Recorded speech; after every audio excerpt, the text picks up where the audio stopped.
Department, the number 2 at the State Department, and Joe Biden threatened to blow up the Nord Stream pipeline. Watch. I want to be clear with you today. If Russia invades Ukraine, one way or another, Nord Stream 2 will not move forward.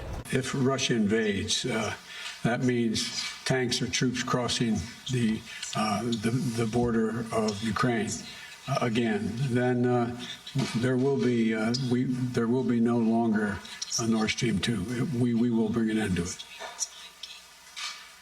it. How will you do that exactly, since the project and control of the project is within Germany's control? We will, I promise you, we'll be able to do it. So then the pipelines actually blew up. These are the pipelines that bring natural gas from Eastern Europe to Western Europe to keep the European economy going. And they exploded, causing the single largest human-caused environmental disaster in all of history. And again, setting Europe on the road to actual poverty. So it was an unpopular event, and Joe Biden denied any responsibility. In fact, he blamed Russia. Joe Biden and his whole administration told us that somehow Russia, for reasons they never made clear, just because they're evil, had sabotaged their own energy pipeline. Watch this. It was a deliberate act of sabotage, and now the Russians are pumping out disinformation and lies. So that was in September, and it was obvious from the very first day, well, that's not true. It's not that Vladimir Putin is too good a person to blow up Nord Stream, but, like, why would he? It only hurts him. And by the way, it really hurts Western Europe. But a lot of media outlets repeated that lie dutifully. That's what they do, and attacked us as Putin stooges for having questions about it. Well, we know a lot more now.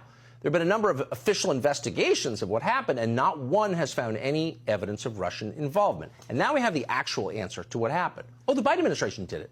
For real.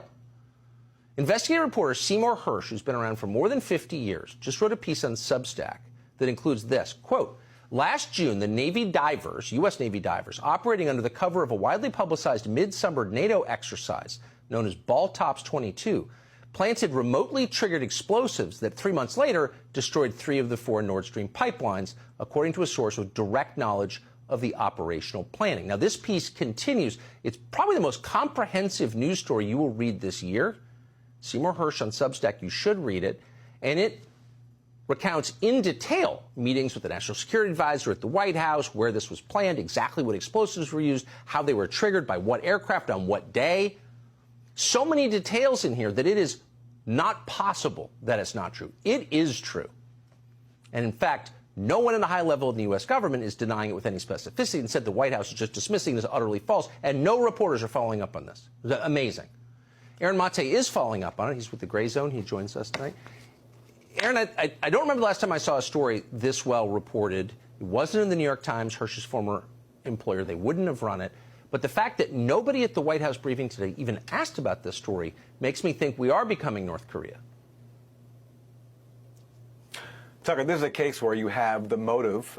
The U.S. has long been trying to stop the Nord Stream 2 because, as Cy Hersh's story points out, the U.S. has recognized that if Nord Stream 2 goes online, that would make it a lot more difficult for the U.S. to wage a proxy war against Russia, because Germany will not want to be on board with cutting off its source of cheap energy. So the U.S. found an answer to that problem. They blew it up. And it's interesting. Hersh reports that the planning for this operation began in late 2021.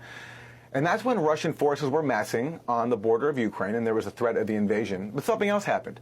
Russia, in that same month of December 2021, when planning was underway at the White House to blow up Nord Stream 2, Russia also submitted draft treaties to the U.S. and NATO, laying out detailed proposals for the U.S. and NATO to resolve their issues, to roll back NATO military infrastructure in states surrounding Russia. Now, we know what happened to that because the U.S. rejected it, wouldn't even discuss the core issue of Ukraine not joining NATO.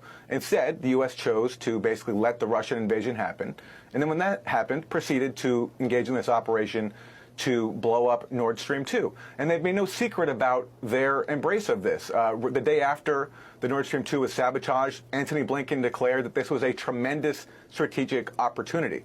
And most recently, you've covered this, Victoria Nuland testified in Congress that she is grateful, along with the White House, that the Nord Stream 2 is now a hulk of metal at the bottom of the sea?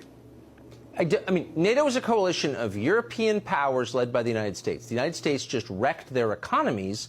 I don't see how NATO stays together after this. I don't, but I mean, what do I know? Ermate, I hope you'll